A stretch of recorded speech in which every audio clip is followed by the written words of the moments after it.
I learned that promises said are not always promises kept.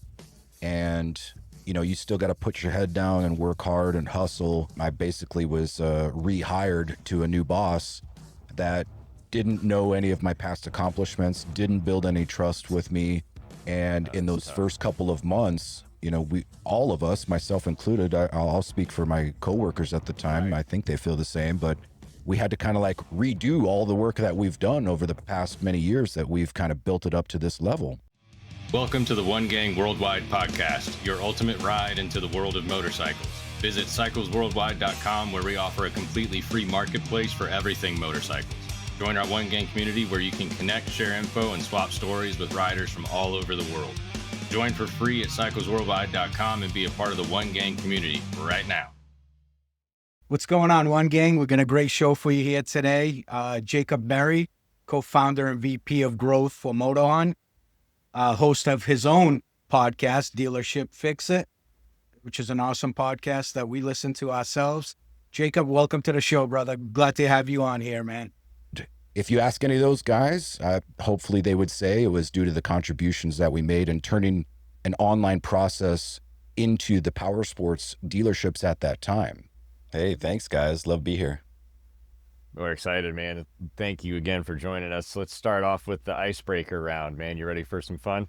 Let's hit it. Right on. All right, first question. What was your very first motorcycle or Powersports ride? The first Powersport ride I had was my dad's ATC 125. I believe it was a 1983. Nice.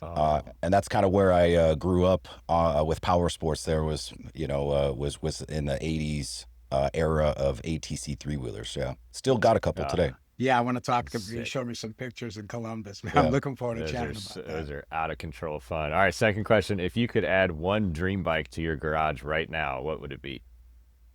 Well, I mean, the brand new CVO race replica Road Glide from Harley Davidson, the $120,000 one. I think that one would probably be the top of my list right now. I wonder what the monthly payments would be on that at 17.9%. A couple thousand, yeah. All right, third question. You've worked at dealerships, startups, and podcasts. What's one job you'd never want to do again? Well, in my early days, before my actual career, I worked with my dad. He was a landscaped contractor, and that was early mornings, waking up, hard labor for 8 hours, come home tired. Yeah, I mean, I'll never want to do that again. That'll teach you the value of a dollar, though, real quick. It sure did. It's tough working for parents, man. It's tough working for your dad. All right, question number 4. Beer at a dive bar or bourbon at a cigar lounge? What's your vibe? I think a beer at a dive bar, maybe with some karaoke going on in the background, yes. and some trashy people for some good people watching, All right, so we know where you hang out now. All right, thank you. Yeah. Thank you for letting us know with that one. That's funny, man. You're on a long motorcycle road trip and your playlist is stuck on one band or artist. Who do you hope it is? Yeah, wow. There's a whole bunch. I would probably have to go with some classic rock, and I'm going to go with some Pink Floyd. They got a nice long symphony that will last me a couple hours on that ride. Yeah. Nice, good choice. Symphony is a good word for that. All right, if you could bring any guest onto your Dealership Fix It podcast, dead or alive, who's the dream guest? Well, I'm doing it right now. I got Serge, and I'm this is great, talking right now. No, awesome. I'd probably bring on my grandpa. He passed away recently. Sorry, and it's okay. He's an old guy, and it was his time. But I'd like to have one more conversation with him. That's cool. That's really cool, man. Lived a full life, it sounds like. He did. Legit. All right, biggest pet peeve you see in dealerships today? Biggest pet peeve in dealerships? Well, I don't want to hurt anybody's feelings, but some of these guys have been around for a long, long time. My friends that have 20, 25 years, 30 years in the business, and they're just kind of stuck in their old ways. And what we see is a lot of the younger guys starting to come up and hit the high ranks and adopt some of the new processes and new technology. So my biggest pet peeve is just not being open to the idea that you could do it a better way. Nice. Great That's answer, yeah, brother. that's hard to see. You know, you got the old school guys that just aren't adopting those new systems and strategies, and they've been doing it for years, putting in the manual labor, the sweat and tears. And Yeah. then you got new kids on the block that come in and just rip it up. All right, what's the one piece of tech you can't live without? And a phone doesn't count. The one piece of tech I can't live without? Well, nowadays it's AI. You know, we're using AI just about for everything at a minor or major level at this point, from helping me with writing stuff to image creation and, you know, teaching me how to fix something, you know, in my personal life. So AI is definitely one of those big technologies that have come around in the last couple of years that's crucial to a lot of the stuff I do professionally and personally. Fully agree, man. They need to work Yeah. with this thing and play around with it because it is an absolutely amazing tool. Yeah, my wife is headed off for a volleyball tournament. She's coaching, and she's taking a Ford Transit van from a friend and noticed a rocker panel's missing. Took a picture of it and was like, hey, get me this part. And 5 seconds later, I have the right part instead of trying to, you know, go through Oh, it. through AI? No kidding. Yeah, it's crazy pretty to amazing. think of I use the it for old work days. and stuff, but I never. I guess I'm gonna try that then. Sounds cool. I'll share an example with you. I'm wiring up some electrical lines. I'm not an electrical contractor, or I don't have any experience in that, but I kind of understand the basis of, you know, 120 volt, you know, electricity and how it's supposed to be wired up in a box. And I wasn't quite getting it right. And I did that same thing. I took a picture of my wiring of it going into, you know, the switches and where it comes out and all that stuff. And it told me, oh, well, you have this one crossed and just swap Are these you around. And I kidding was me? like, it helped me ridiculous. completely. Yeah. Unbelievable. Yeah. It's What? crazy. That's so Ridiculous. amazing. Yeah, It's crazy. insane. So All right, amazing. 2 more questions to go. If you had to live anywhere in the world outside of the U.S., where are you setting up shop? Mexico. Yeah. Mexico. That's part of the plan. I want to retire on the beach, and you know, I'll still be doing internet type work for people, making some money there. But I'd like to sip my coffee out on the back porch, staring at the Sea of Cortez there. Nice. That's a Sweet. great spot. Yeah. Not a bad retirement. All right, last question. What's one thing people would be surprised to know about you? I think they would be surprised to know that I'm a bit of a space nerd. As a kid, you know, the space shuttle program was all the rage, and that kind of stuck with me. I mean, just as an example here, I put it on my adult mission to go visit the remaining space shuttles. I've seen them all. I took my Cool. son with me this last summer to the Kennedy Space Center over there in Florida. We spent 2 whole days there. I don't even know if there's enough to do in 2 whole days, but we went back the second day because we needed to see more, and I was loving it. So And everything he that's feel going the same? on with, yeah, you know, he's 11, so, you know, he's like, oh, that's cool, Dad, but, you know, let's go see the next thing. You know, he's Right, ready to right. move on. And I'm like, no, you can't understand how cool this is, but you know, That's so I love fun. everything that's going on right now. I mean, we are in a whole new, you know, golden era of space with SpaceX and all this stuff going on there, and all these Agreed. billionaires that are building rockets and flying to space. Katy Perry, you know, going up in the rocket. She So I is? mean, Yeah. it's a whole Anybody new world. could be an astronaut. Yeah. Wow. Katy Perry, an astronaut. Quotation Wow. marks. You didn't see that, Serge? Katy No, Perry is an man, astronaut now. I have no idea. I just have heard of Katy Years of Perry's training. name, but I have no idea who she is. I know she sings. That's it. Well, she's an astronaut now, so Okay. Yeah. she gets to put that on her resume. All right. Awesome, We man. just Awesome. ticked off 1,000 people listening to this. That's Yeah, crazy. totally. Yeah, It's crazy. yeah. I'm not a fan, by the way. I was kind of pissed, but it also told me like, hey, if she can go up, give it a few years, and I'll be able to Yes. afford a ride. Wait, you know? you're not a fan. Exactly, You yeah. just changed her. You just had her concert T-shirt on before you put the MotoHunt back on. So what do you mean Hey, you're not man, a fan? don't tell nobody, okay? Don't tell nobody. All right, you passed break the ice section, so now we'll kind of kick it off, man. Let's get into the beginnings. Where'd you grow up? What type of kid were you growing up? Yeah, man. I grew up here in a place called Mesa, Arizona. Nice. I'm an Arizona native, which is kind of a rare thing. Most people they come to Arizona from other places, but I was born here, raised here, had a great childhood. we were lower middle class. I'm the oldest of four, and Really? Okay. my mom was around a lot. My dad was always working, got to work with him a lot.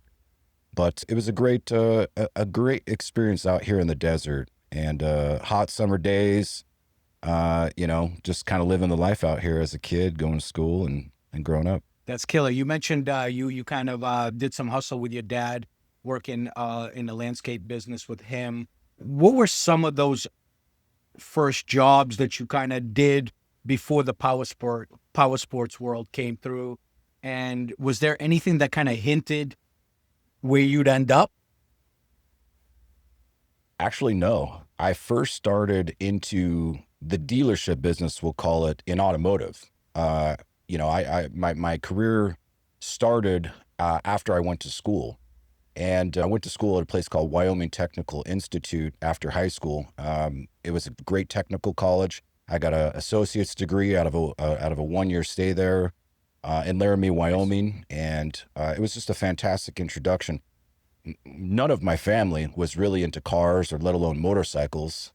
I had an ATC that my dad had. He barely kept the thing running, even though it was my first one. It was kind of like my only one up until I was able to kind of afford my own things. And Sure. I had friends who would ride, and they would, introduce me to the sport. But yeah, man, I mean, my early days started, working on Mercedes-Benz. After the technical school, I was recruited out of that technical school at a job fair.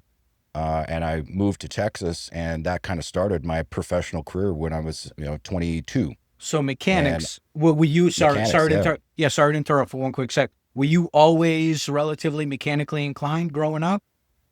I don't think so. No. It took a fair amount of schooling. I always felt like I was the kid that didn't know as much as everybody else in the class. They all seemed to have some family that would introduce them into mechanic life or show them how to work on cars. I didn't have any of that stuff. I Right. just had a fascination with it, Nice. I liked cars, and even down here in the Southwest, the lowrider culture, the mini trucking culture that was very hot and heavy down here in the 90s and the early 2000s. Yeah. That's kind of what gravitated me towards it, and I always wanted to kind of build my own, and that was kind of my first jump into it. Nice. And then I worked in the dealerships as a master tech. Gotcha. That segues into the next question perfectly. So we get the idea for the automotive. What pulled you into the power sports industry? Was it passion, opportunity? How'd that come about? Yep. When I was wrenching, I was making some good money there in my 20s, and like every irresponsible 20-year-old, they buy what they don't need. And so, I bought a Harley, I bought a new quad, and, I was always an enthusiast at that time. I even did a little fair amount of racing, if you want to call it that. It was some low level, type of, basic racing on the ATV through the circuits down here. The most fun. But I started to get burned out as a mechanic. I did several years, and it was always kind of the same old thing. It was working on hot cars. Customers always wanted things quick, and my hands were starting to hurt, from doing the work all day. I'd come home dirty and tired, and I'd be like, I'm kind of burnt out. I got into sales shortly after that.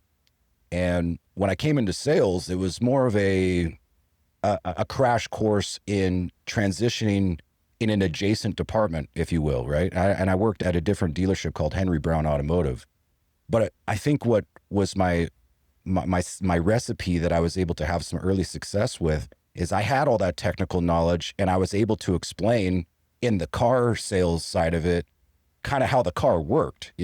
If you ask a salesman, how does the internal combustion engine work? Yeah. I doubt anyone would know, but I was able to clearly explain when you hit the gas pedal, here's what happens inside the engine. It's pretty cool, right? And they would see the enthusiasm on my face, and that's kind of what got me into the leaderboard there with the rest of the sales guys. That's cool.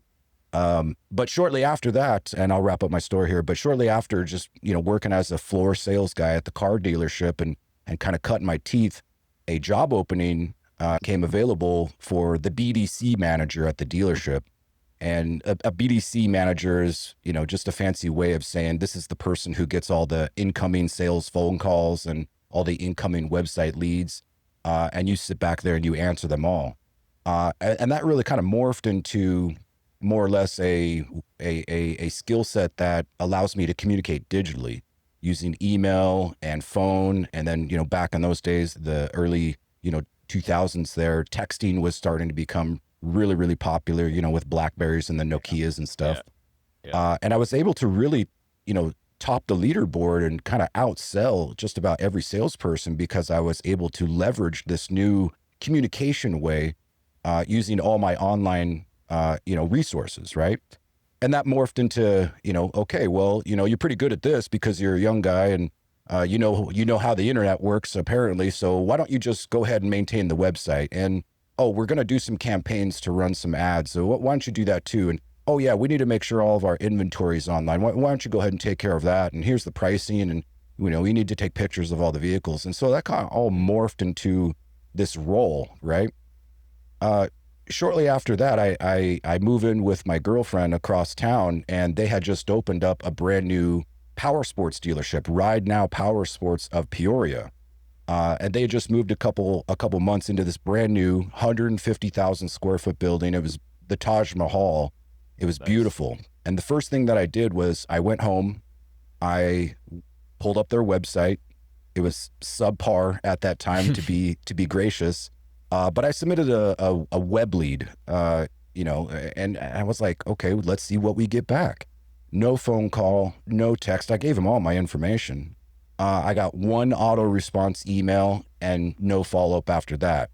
And so I waited a couple days to see if there was anything after that, and nothing. And me knowing how to use all this stuff in the car business and looking at it through this power sports world, which, the old adage is that they're always a couple years behind. I was able to kind of take that and set a meeting with the general manager, Bill Jeffrey at the time. And I go, here's how I can help power sports with this thing called online sales.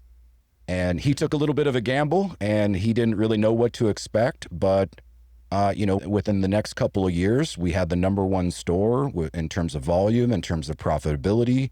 We were able to expand a couple lines, grow our used bikes, and we were just crushing it compared to the rest of the Ride Now stores across the country. That's cool. And that was my first step in 2010 into the power sports world. So that's cool. So you spent over a decade at Ride Now, correct? I did, yeah, from 2010 to 2023. That's cool. So yeah, in your opinion, between growing the internet sales, leading the business development, eventually being the director of sales and marketing, what was the steepest learning curve for you in that climb that you realized coming from the auto industry now into the power sports industry? Yeah, great question. The steepest one was just how massive of a company Ride Now is and even was at that time. I mean, they had locations in several different states. Right. They were mostly metric multi-line franchises mixed in with a couple standalone Harley stores. And so, working at one location in the car business and then one location at first with the Ride Now group at the Peoria location. And then they moved me into this director role at the corporate level. And now I'm looking at everything going, wow, this is a huge machine. Right. And even though we were the #1 store, this process at this one store, I was tasked with building it out across the board for all stores because I proved it could work. And that in and of itself was a challenge because, like we opened up this call with my pet peeve, a lot of these operators, they didn't understand how this can improve their business. They just thought it was some voodoo that happened online and you would get somebody that walked in from seeing your online listing if you uploaded your inventory correctly. But that I showed them that's not the way it works, right? There has to be communication at first. Absolutely. And as we're here now in 2025, I mean, I'd argue that 90% of all of your sales start or begin as an online inquiry. That's a huge percentage. You mentioned the size of Ride Now and the volume, 30,000 outbound calls a day or something, CRM builds, appointment setting systems, all these things that you've got going on there. What's your proudest achievement? My proudest achievement was being able to complete the projects that were given to me by ownership. Ownership, I if I've not said it enough times before, and I'll say it again here. I mean, they really took a gamble on what I wanted to pitch them, the plan that I wrote out, and their flexibility to allow me to go move forward with putting some of these processes in place. I mean, we were vetting vendors, we were visiting stores, we were doing online training, in-store training. We were basically building internet departments store by store. And by the end of it, I had a little team to help me out. And we had the coverage across the board because that ownership put their faith in me to achieve one goal, and that's to be the most online dominant force that we could in retail power sports sales. And I think that we accomplished that. You went through a lot of the positive parts and the things that you were able to change. I wanted to ask you a little bit of a different thing, because it's important, you know, as we are in a place for a long time, there's obviously ups and downs, peaks and valleys. My question was, any big trial by fire or mistakes that ended up shaping how you lead today that you had to go through that you still remember to this day? Yeah, there's one big one, and I'll share it. My old friends, I'm still friendly with just about everybody that I used to work with, but they'll laugh if they hear this. But in my early days at Ride Now Peoria, I connected with an exporter, and this was a guy that was overseas, but he would set up and wire us money to make big, large orders of new bikes that couldn't be sold in other countries, and we would channel them through our store.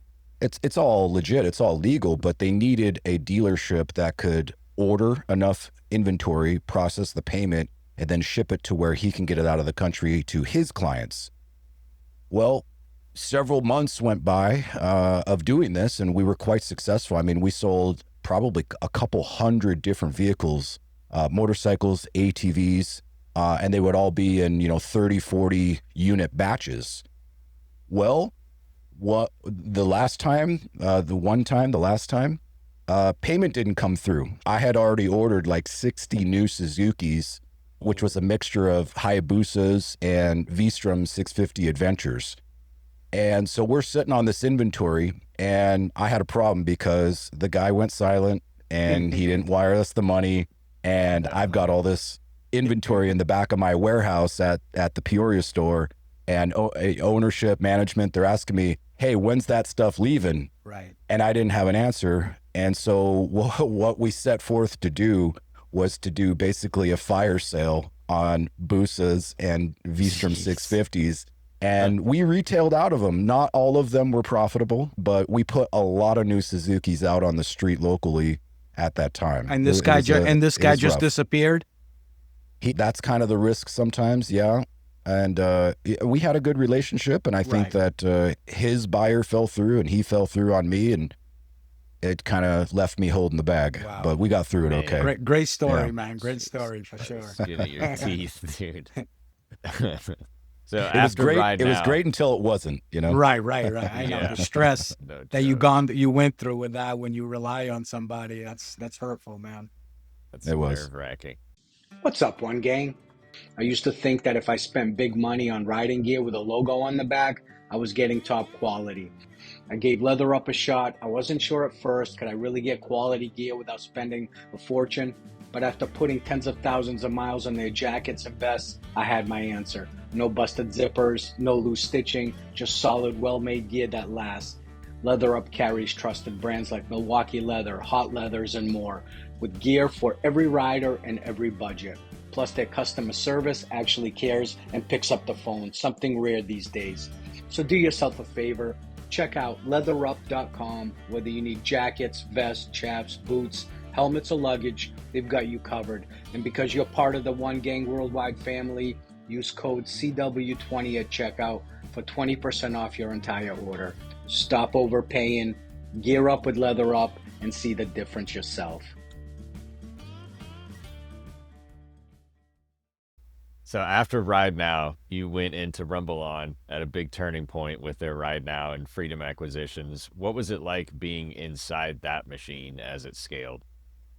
It was an interesting point in my career.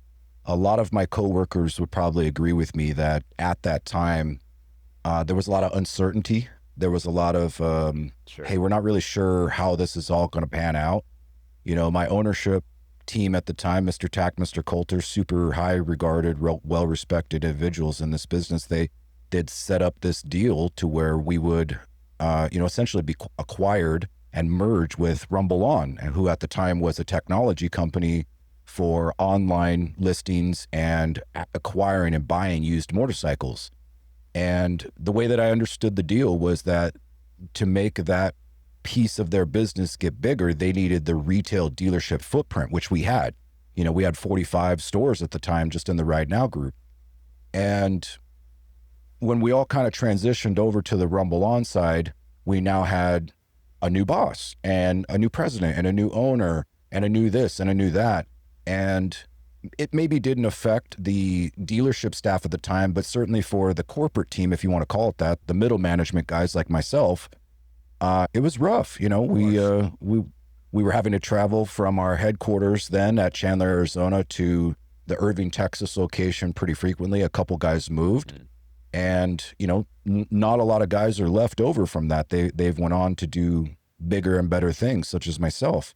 A couple of them are there, and they weathered the storm, and they've prevailed, and I'm super proud of them for doing that, because if you've seen any of the latest press releases, they switched from the Rumble On group to the Ride Now group back again, and the quote is that we're getting back to our roots as a dealership. I'm so happy that has happened for them, and that they're kind of getting back to what made them successful in the first place, and that's to be the best retailers at the dealership level that they can be. What did you take away from that year that prepared you for starting your own ventures? What did I take away from that? Yeah, from the things that you were just talking about, that transition that hit you guys more than it hit other levels of that business. Just to make sure you got your ducks in a row. I learned that promises said are not always promises kept. And, you know, you still got to put your head down and work hard and hustle. I basically was rehired to a new boss that didn't know any of my past accomplishments, didn't build any trust with me. And in those first couple of months, you know, all of us, myself included, I'll speak for my coworkers at the time. I think they feel the same, but we had to kind of like redo all the work that we've done over the past many years, that we've kind of built it up to this level. And that was tough. Yeah, I'm sure. Sure. Yeah. That feels like a rug pull, personally. Maybe a little bit, you know, but if you look at any big business, I mean, this is par for the course. You know, they all kind of go through these things when you get to a certain level of growth and another company comes in and, you know, it's a little bit of a takeover, and, you know, people are flexing like, hey, I'm the boss now, and this is how we're going to run things. And it's a complete 180 from how you used to do things or how your old boss used to do it. And so, yeah, it was tricky, but it's certainly a great learning experience. I don't regret any of it. That's awesome, man. That is awesome. So getting into entrepreneurship and building tools. So then comes along AMP Digital and your own vision for helping dealerships grow through smarter marketing. What was the light bulb moment where you knew it was time to go build your own thing? When I got terminated, that was kind of the big force there, you know. That will do it. That'll do it, you know. It's like, okay, well, what am I going to do?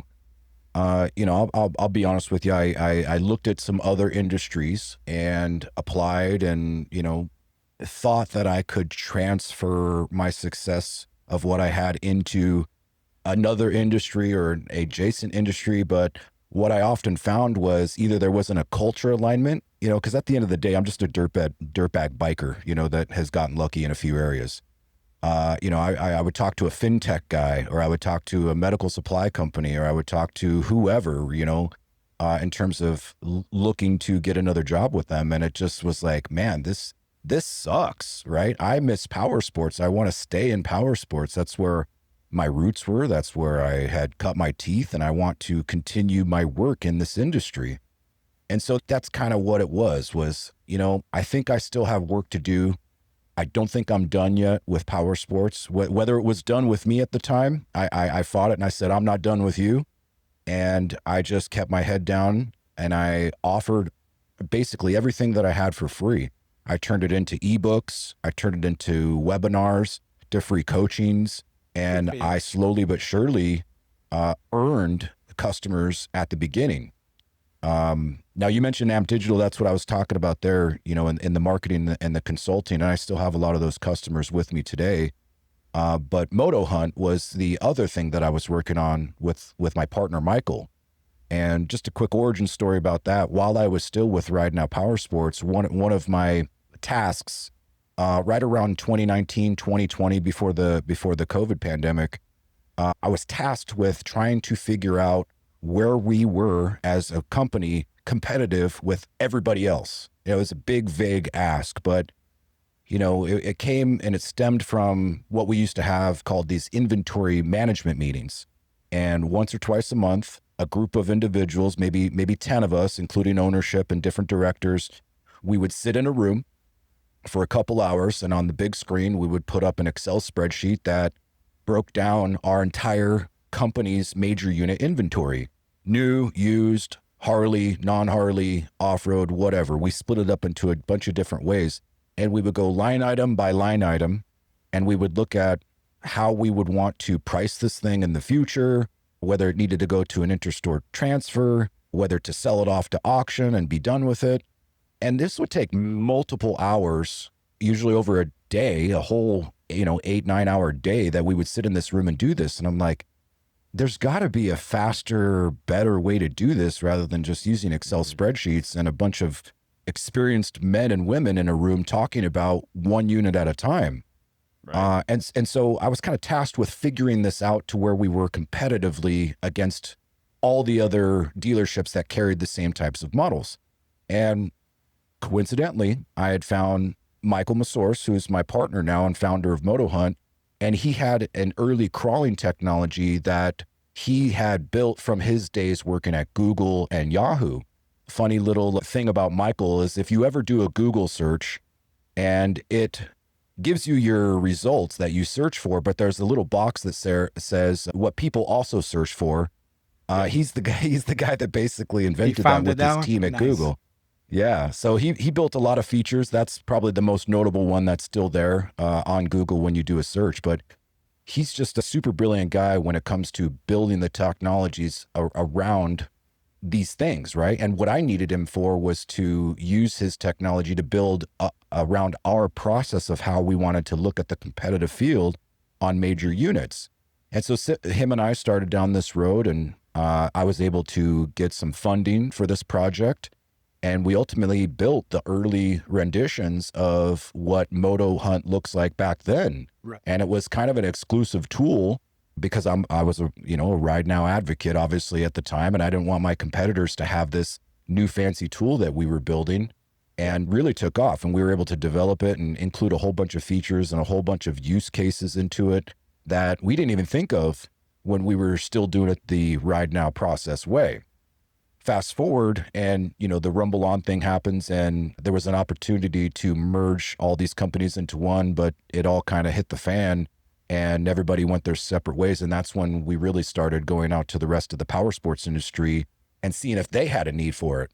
And what we had found with the tools that we had built is like, yeah, dealers are needing something like this. They're really looking forward to managing their inventory in a more intelligent, smarter way, because they were also using spreadsheets like we were doing years prior. It's kind of a fun journey. So in this journey, what was the biggest misconception you see dealers still have about digital growth?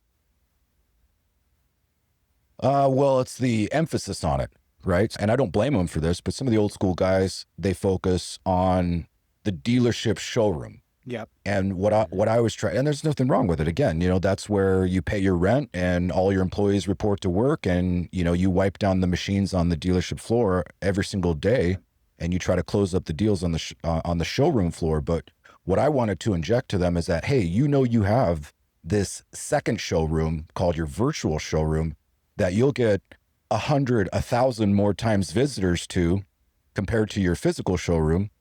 And they're looking at your inventory in the same kind of way. Does it look nice? Is it priced right? Does it have a description? Is it something that I can afford? Do you take trade-ins? What's the financing like? And they're making all these, very quick decisions on the spot while looking at your virtual showroom. And so just trying to teach and trying to just kind of enlighten a lot of these operators that, hey, you have to do both simultaneously. Do what you do on the showroom that you kind of, grew up doing in this business, but you have to look at it the same way when you are maintaining your website, which is your online piece. Yeah. Wow. Interesting. That is. All right. So moving further into your current mission with MotoHunt, you're now co-founder and VP of growth. For someone hearing about this for the first time, how do you explain what MotoHunt does for dealers and what it does in general? Yeah. I get asked this question quite a bit, like the whole elevator pitch, and I've got one prepared, and I'll give it to you if you really want. But fire away, let's hear it. Well, we've. I like to ask more like, well, what are you doing currently to manage your inventory? I'll ask dealers this, right? Dealers, my main audience, Powersports and motorcycle dealers. I'll say, well, what are you doing to manage your inventory now? And I'll kind of flip the table on them, and they don't really have an answer. They're, oh well, really? We look at. They don't have a common. They don't have that. a common answer to come back to you with like a CRM system.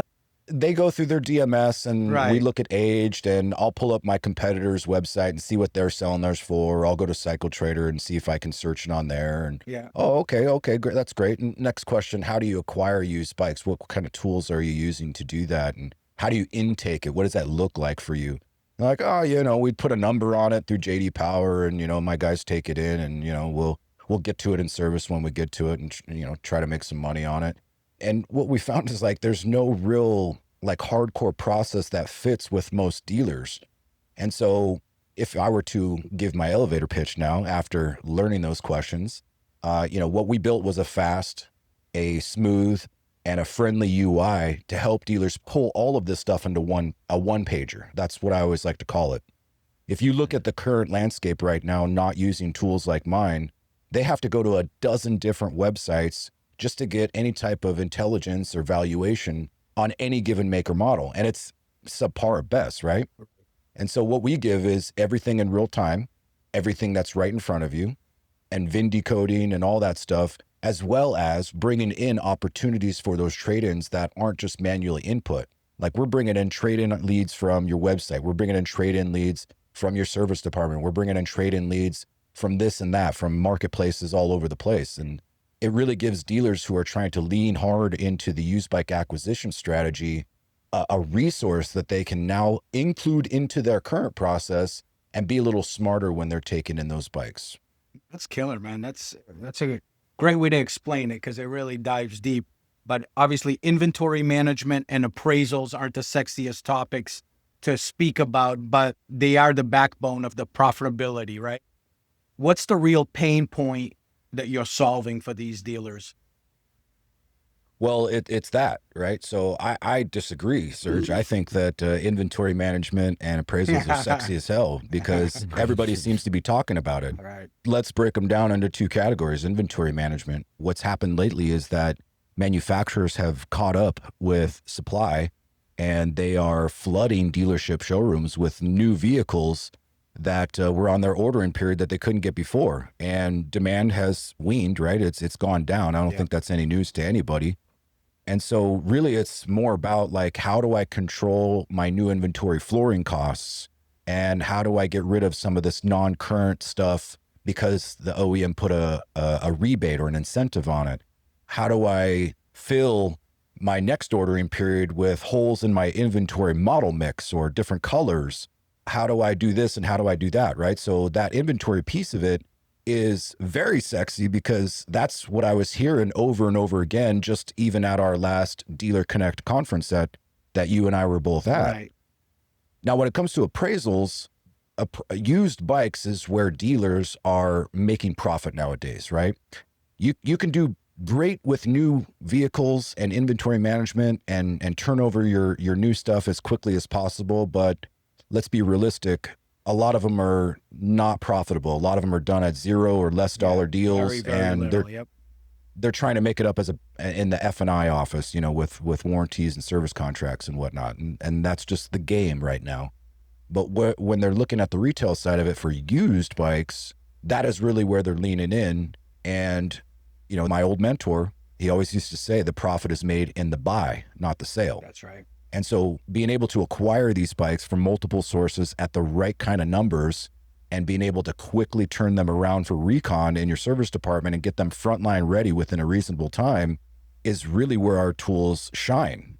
And giving the dealers the ability to do this without having to go, like I said, to several different places to know a value or where you stood on a certain vehicle in your dealership, getting processed through the service department. It's really given them a leg up on their competition because they're able to turn them quicker and recoup that capital so that they can go out and do it again. The turn time that Mike at NPA said should be about 4 times a year. We're seeing dealers now starting to catch up with that to where, let's say that $10,000 investment on a used bike is being turned 4 times per year. And, they're making good profitable deals on every single one of them, but they're compounding this by 50, 60 to 100 pre-owned vehicles that they're sitting on. And so it's really been a game changer. That's cool. Yeah. No question. And how many people, we know, most dealerships and anybody who's run dealerships understands that the profit's always in the used bikes compared to the new. It's always been like that forever. But now that the focus has been like, hey, stack your inventory with more used, go after it. Now you got all these dealers fighting for that one bone, so it becomes difficult because now you have to pay up in order to outbid the next dealer to get it from curb. Because, most shoppers what are they doing? They go curb to curb first before they go to the dealers, unless they need financing. So it's a tricky game, man. It's you've seen it elevate. I remember back in the days, man, 15 years ago, man, when Craigslist just came out. And what an unbelievable tool that was to be able to buy inventory from if you were the early bird who gets the worm, And it was just like boom, boom, boom, boom, boom. And now you notice like even most of these dealerships are now contacting even other dealers if their inventory is good enough to be able to try to get it over to their inventory base. So it's amazing, man. That's right. That's right. I would even argue that it's a game of hustle, right? Always a lot of the best used bike buyers, they use our tools and they got a good work ethic, but they go out and they hit the pavement and they are first to show up at the seller's home, first to make them an offer. It could be a good one or there might be a competitive one somewhere else out there, but they're there ready to buy, ready to facilitate that sale. Right. And they acquire them quick. And that's what you guys got to do nowadays to stay ahead of everybody else who's trying to outbid you to buy the same product. Yeah, agreed. I was in a dealership yesterday. I'm not going to mention the dealership. And I just wanted to kind of walk through it and see what everybody was doing. It was pouring rain down here in Florida. Like monsoon rain, right? So obviously the whole showroom is empty, right? So there's no customers in there, none of this stuff. And I was just kind of walking through. Just to talk to somebody that I knew there, one of the managers. And I'm looking at the sales desks and being a business owner prior and having my own shop, having employees, all this stuff. And now doing it from this side where we're trying to help the dealerships. It was amazing to just notice how much time was being wasted by these salespeople of playing on their phone, Facebook, TikTok, when they could be on the phone, doing follow-up leads, chasing bikes that are out there on inventory. You know what I mean? Like, there's so much to be done, and there's so much missed time and opportunity from these guys to hustle. It's the hustle of this game. So, absolutely, yeah. I think that there's going to be a bit of a purge that's going to happen in this industry with maybe some of those individuals who were order takers during the COVID months. Like, thanks for showing up to my dealership, but what do you want? Okay, well, here we're going to charge you full price for it. Right. You want it or not? No? Okay, the next guy behind you will, right? It's completely flipped back to pre-COVID times to where you have to go out, you have to be proactive, you have to talk to these customers at their level, you have to add some extra incentives, you have to over-communicate, you have to build value in your sale. That kind of stuff is just not really happening. Not everywhere. There's still some guys out there that can do that kind of stuff, but it's going to get back to a more competitive landscape if it already hasn't. Yeah. Right on. Well, now to get a little bit geeky, how do you balance building tech that's powerful but still easy for dealers to use? Yeah, I think that it's going to be in my communication skills again. So, me coming from the dealership side of things, my experience lies in what dealers are looking at, understanding what their day to day is. I cover one tiny piece of a dealership's software stack in one, maybe two departments in an average dealership. You know, they're running with, 20 different softwares. They've got a service, a parts, a sales department, and maybe even a motor close if you're Harley. And the general manager, the decision maker, needs to be able to say, I need something that helps me with this problem. Do you have a solution for that?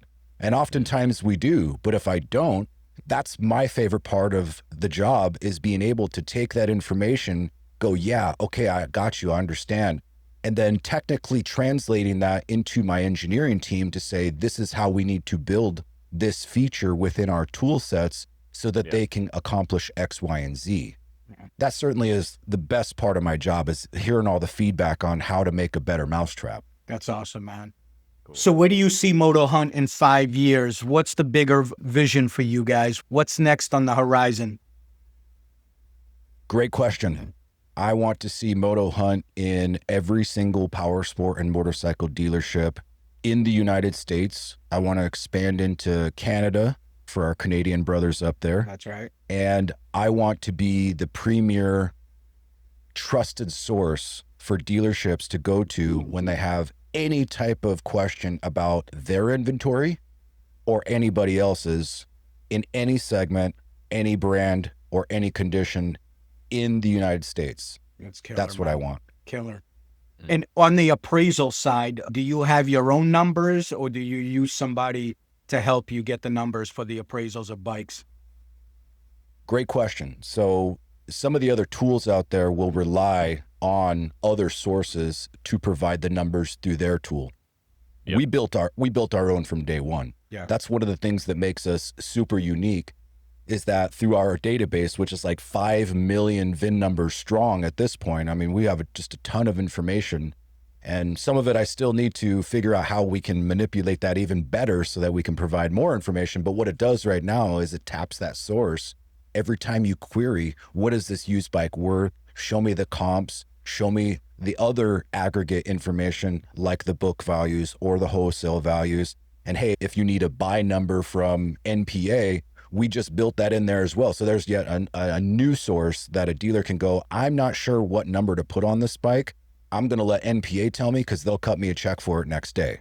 Oh, right. Yeah. Good point. Yeah. Good point. Yeah. That's awesome. It's been a really great partnership. We're rolling it out. We announced it at the NPDA Dealer Connect there, and it's gone bananas. That's great, man. That's great. They're a great, I mean, cool. That's a company that just. Yeah. All right, man, let's hop into the podcast story. So how did Dealership Fix It come about? You're a podcast host yourself. Tell us the story there. Yeah. Well, right around the same time, I was starting AMP Digital and still working on MotoHunt.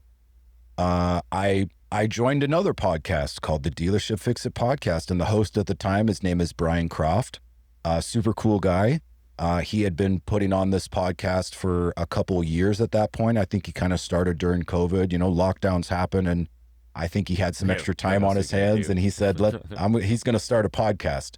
But he was consistent with it, and through his early days at Cycle Trader and the other stuff that he did in his career, he was able to bring on guests and talk about different aspects of the dealership, either managers or vendors or consultants or other people. And I came on as an inventory guy talking about how you can merchandise your inventory a little bit better. Well, coincidentally, and this is why I feel that I'm a very lucky man in these regards, but coincidentally, a short time after that podcast, he called me up out of the blue and he said, you know what? I'm taking on another job. I think that the podcast might be a conflict for them. So I either need to shut this thing down, or we had a really great podcast together. I'd like to offer it to you. Nice. And I agreed. And I said, how much? He gave a number. I was like, done. I'll write you a check now. And I got all the rights to it. I got all the old episodes, and I got even some of the equipment, that he sold Nice. me. Great. It was basically an entire, package that I got out of Turnkey. this deal, turnkey. Killer. And we've been able to elevate it even further because I've got some connections he didn't. So I've got to be able to bring on some really cool guests and talk about some really interesting subjects and Yeah, you and have. just kind of go over the dealership problems that people are needing solutions for. And we've been able to elevate it with the video component, and it's just been a great love, labor of love. Yeah, for sure, man. For sure. We feel the same way, man. It's like just hearing your journey. I love it, man. It's because I'm so passionate about this. And we both are so passionate about this industry, and to just hear how people have come up through the ranks. I want to touch back for 1 second.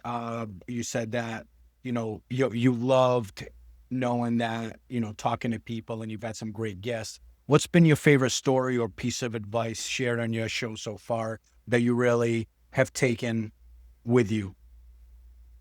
Yeah, well, the most memorable conversation that I had over the couple years that I've been doing it was with a guy from the Motorcycle Mechanics Institute. And it kind of touched a nerve with me because I came from a technical school when I was in my 20s, and I learned how to work on cars. And this was a guy that was an admissions director, and he was talking about training the next generation of service technicians in the motorcycle and power sports industry.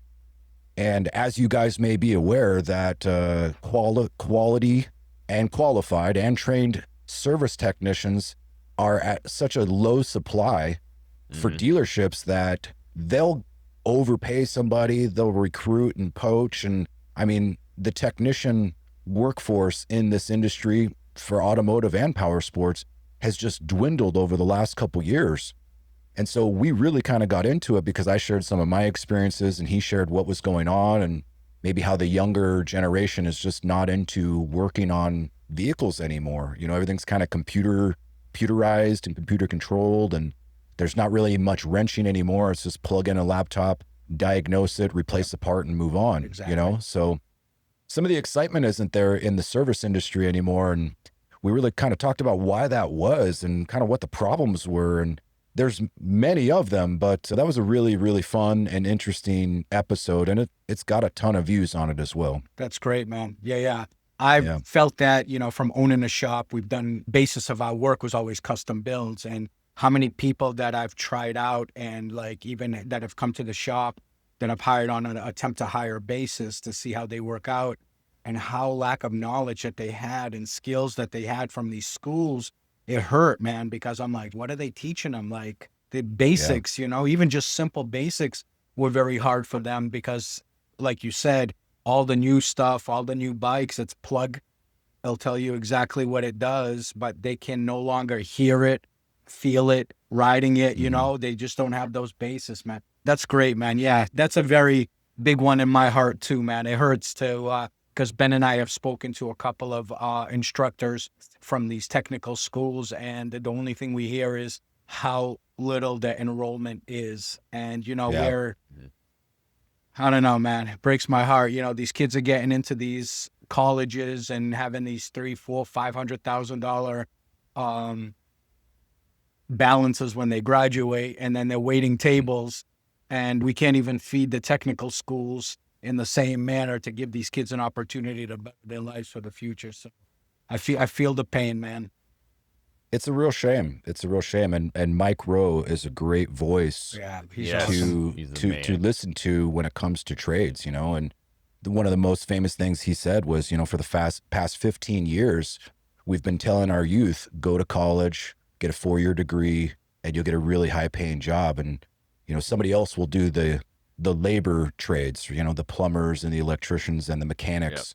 Yep. But we listened, and I think that's a big cultural thing for many industries that are suffering right now with, nobody that wants to be trained on these trades anymore. And that's a real problem. I don't have the answer to why that is or how we can turn that stuff around, but it's going to be a real bigger problem as time goes on and we don't get these trades back up and get more younger individuals involved in them. I mean, a lot had to do with all the industrial jobs leaving, I mean, our country really abandoned the industrial scene for a very long time, you know? So what Yeah. happened is these people, I mean, I'll just give you an example. Growing up in South Boston area, we had a lot of mills around that area, right? And when, Yep. in the late 80s, when all that stuff was kind of outsourced to China and every other country, I mean, the drugs that poured into our area was unbelievable, because you had a lot of people from the old countries,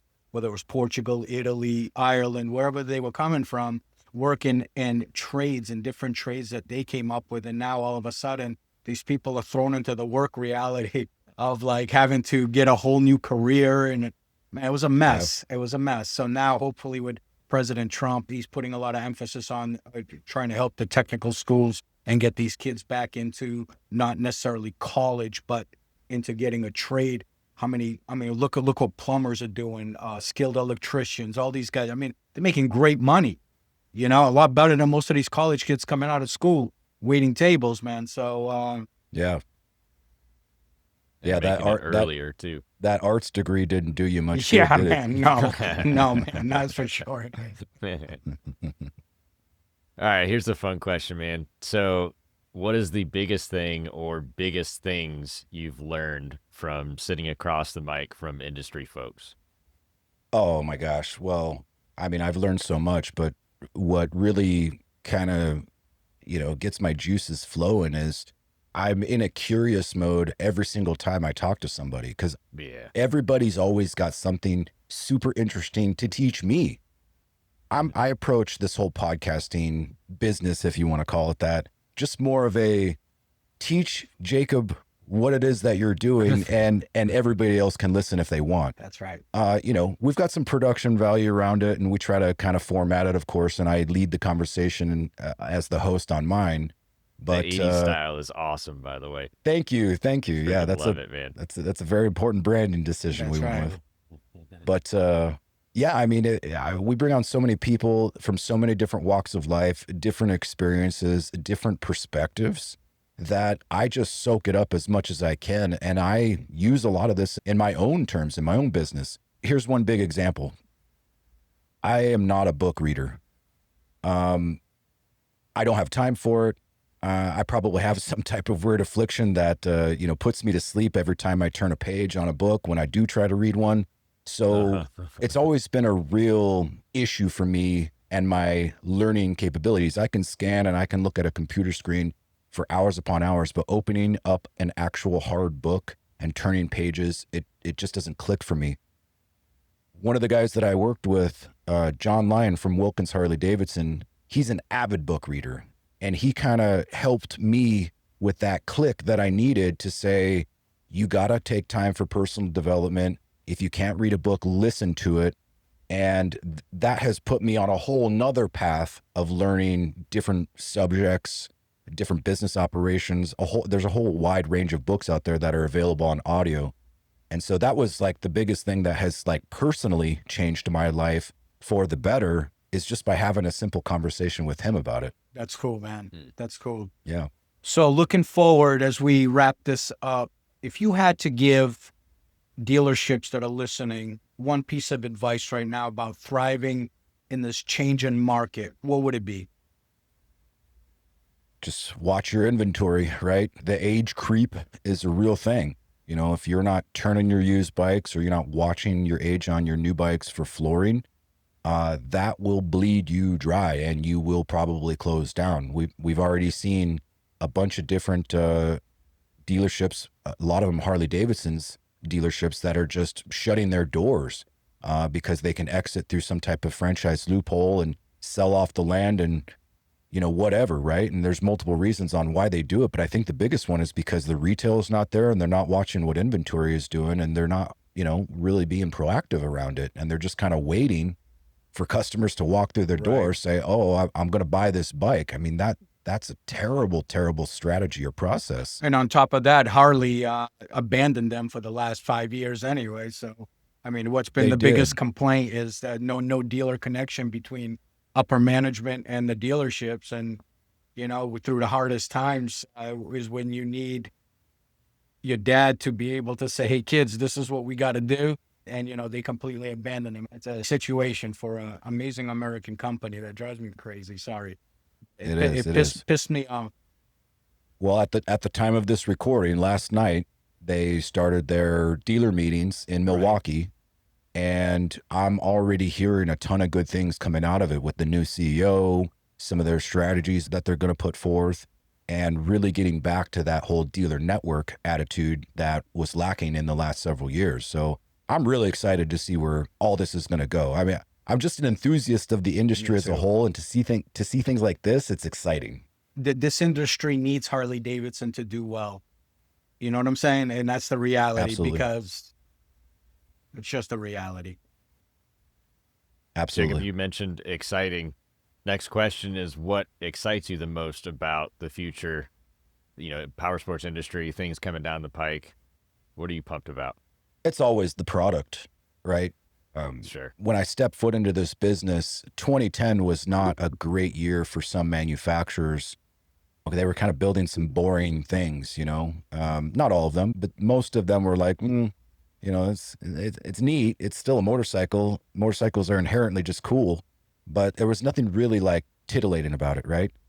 When you looked at Polaris at that time, they had just come out with the Razor, and it had trailing arm suspension and long travel, and it was 65 inches wide. And a guy from the desert who grew up on off-road first before motorcycling, I was like, whoa, what is this thing, right? Yeah. And just to see the evolution of the sport side-by-side market, and really the side-by-side market as a whole, has been where a lot of my fascination has been.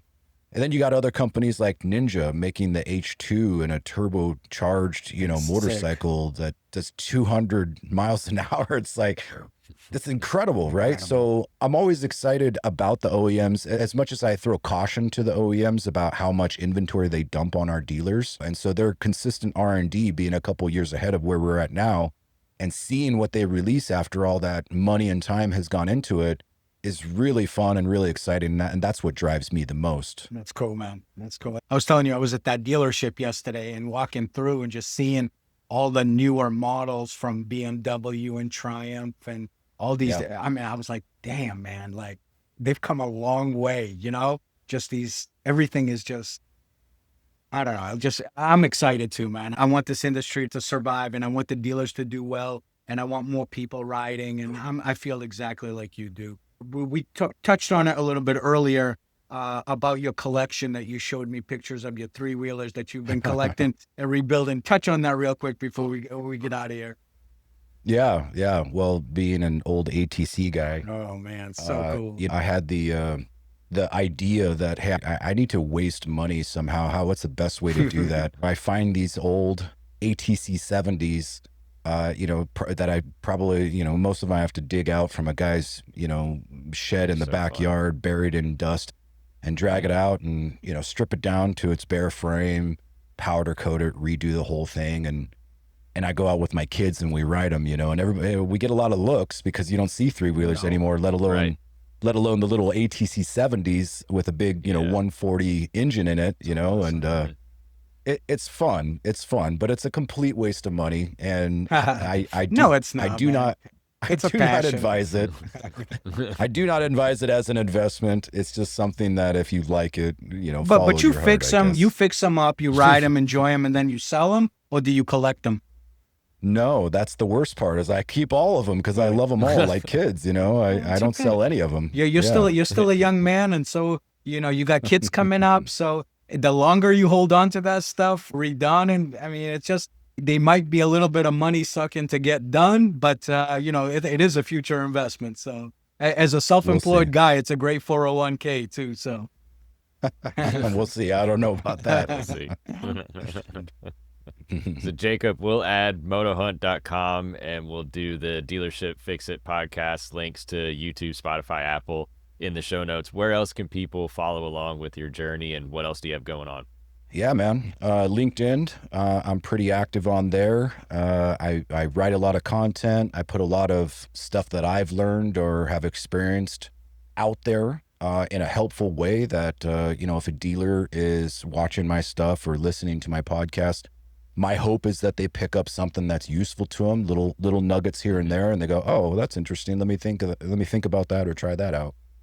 And let me make one correction there. MotoHunt.com is our consumer marketplace for listings, but if a dealer is listening to this and they want to look at the tools, it's dealers.motohunt.com.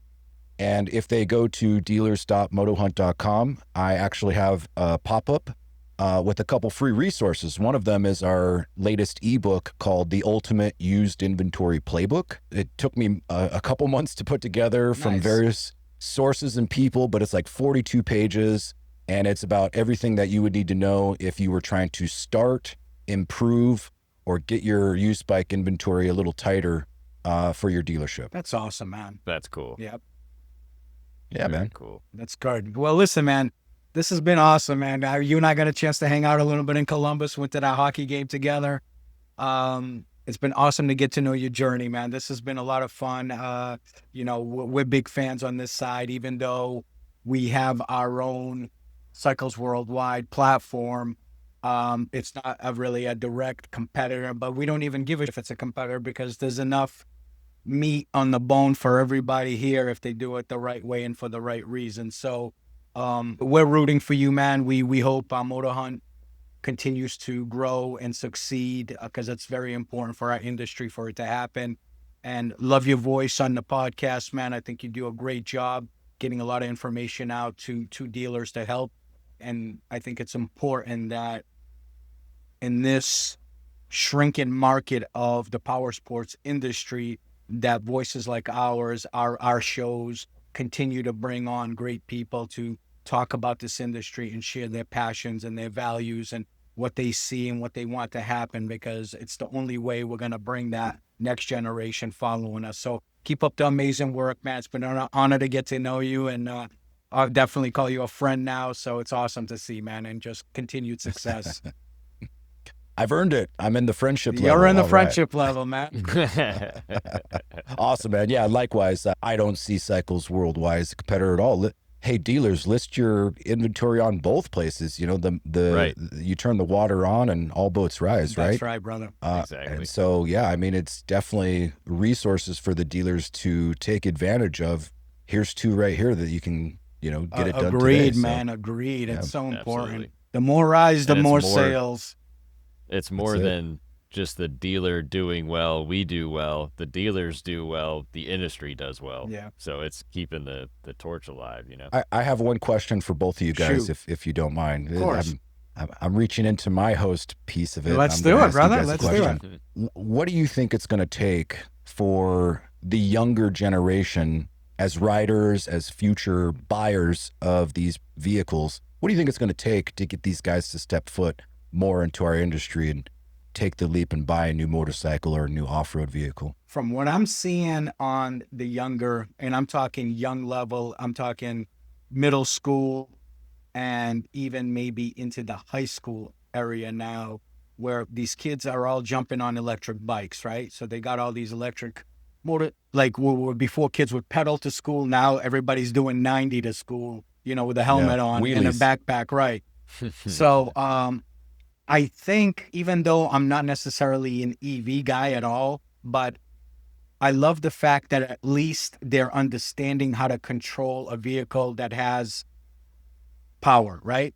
So my thought is, if this continues and these kids, more and more of them get into this, I think it will lead to more kids as they get into maybe after college, where they get their job, or whatever, or after trade school when they get their job and they have a little money to be able to take that next step and get something like a Harley or a badass BMW or whatever, whatever the bike is. I think we're going in the right way, but I think one of the things that we do as an older generation, and I'm guilty of it, but I heard somebody say something very important about it. He said, I always say, well, this younger generation, they don't have the drive, they don't have this. And it's really our fault for that, because we are the teachers. We have the experience. They may not listen to it now, and they could go through one year and out the other, but they'll understand as they get older. So our job as parents, fathers, mothers, if you love the motorcycles and you love this industry, is to consistently educate them, show them, talk about it, you know, and the more you introduce this generation into something, I think the more that they're going to accept it as they get older. I mean, that's my vision. Yeah, that's a right. good answer. That's a good answer. Yeah. For me, it's meeting them where they're at. If we look at what's happening with the younger generation and how they're, unfortunately, they're getting these dependencies on devices at such an early age. And it goes way beyond, you know, just a cell phone in their hands, but it's also removing them from the outdoors, from adventure sports, from extreme sports, from skateboarding, you know, the gateway drug into, you know, dirt bikes and the motorsports world, etc. Getting them out on the water, on, you know, power boat, wake surfing, all that kind of stuff. So I think that we kind of got to consider a guerrilla marketing approach and send our soldiers out who are content creators for this industry. So when they're on their devices and in their phones, it becomes cool and exciting again. I know you're an 80s kid. We remember the 90s and Travis Pastrana and the X Games and all this awesome stuff that we came up with. That's right. We didn't have phones. We had TVs to check that stuff out. And the next day at school, dude, did you see that last night or whatever it was?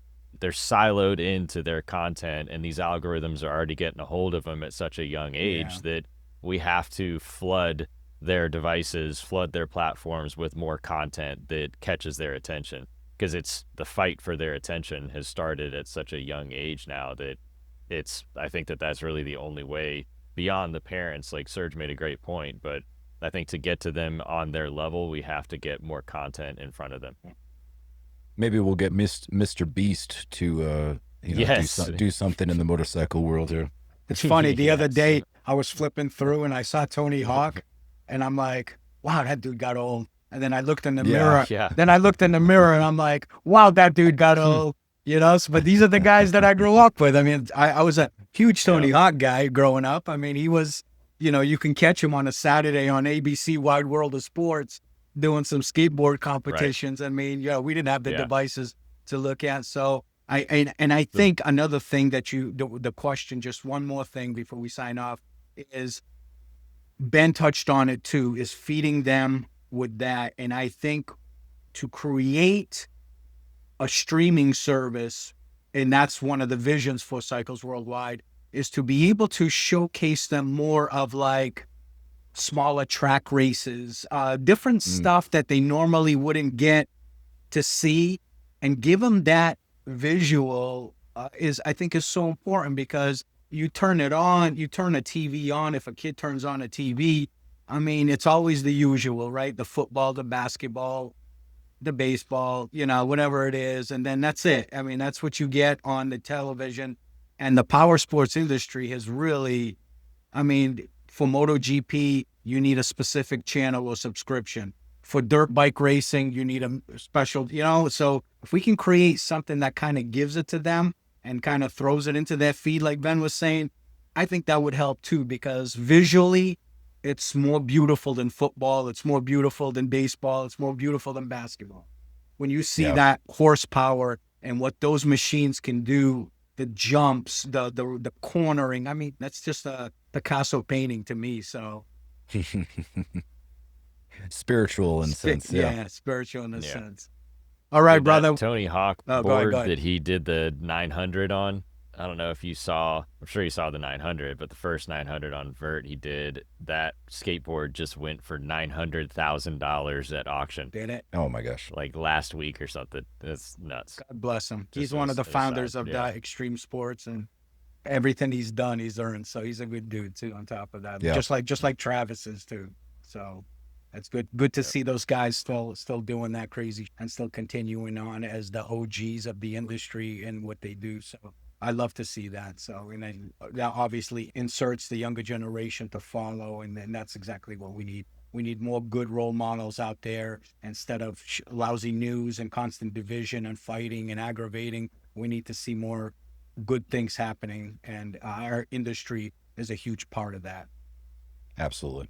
And I couldn't agree more, guys. Yeah, and that's how we'll leave it all. Would you say anything differently? I would argue affordability, right?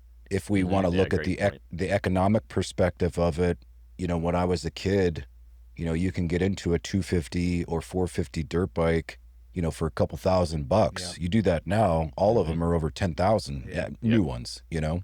Yep. And dirt bikes are kind of a piece of the industry that is not as popular anymore, right? The side by sides are probably arguably the biggest piece of our industry, second to Harley Davidson, right? And so when you look at an average side by side, even a 2-seater, I mean, these things are approaching $25,000-$30,000 for some of the souped up ones. It's like, insane. gosh, that's a car payment, you know? And I think that a lot of the introduction into the sport is a financial barrier in a lot of sense. And I think that's my- why CF Moto is a good company, A man. great point. Great point. Yeah. And my hat's off to the OEMs again. I'll give them their flowers yet again on this one podcast here, that I think many of them are seeing this and they're trying to introduce a lower entry level model, you know, that sub 10,000 par, right? You know, that new motorcycle that Harley's got coming out. Yeah, it's that the what, Scout, six grand, right? 6 grand. It's a Yeah. 450 cc bike. Yeah. Hey, That's man, whatever great. it takes, just do it, man. It's like help. Yeah. I mean, even a used Harley's expensive, so you know it's not easy to go and even. I mean, you have to buy a real old Harley in order to be able to own a Harley. You know, if you're a working class person and you know you can only make so much, but you want to ride. You're right. Affordability is a humongous part of it. Yeah. All right, brother. Cool. Well, thanks for your time, Thank you, man. Jacob. Thanks for sharing the journey with us. And it's been awesome. And obviously, we're going to see each other down the road everywhere. And I'm excited for that, man. Looking forward to sharing a beer with you the next time I see you. Yeah. Looking forward to it. Thank you, guys. All right, buddy. Yeah, thanks, Jacob. Be good.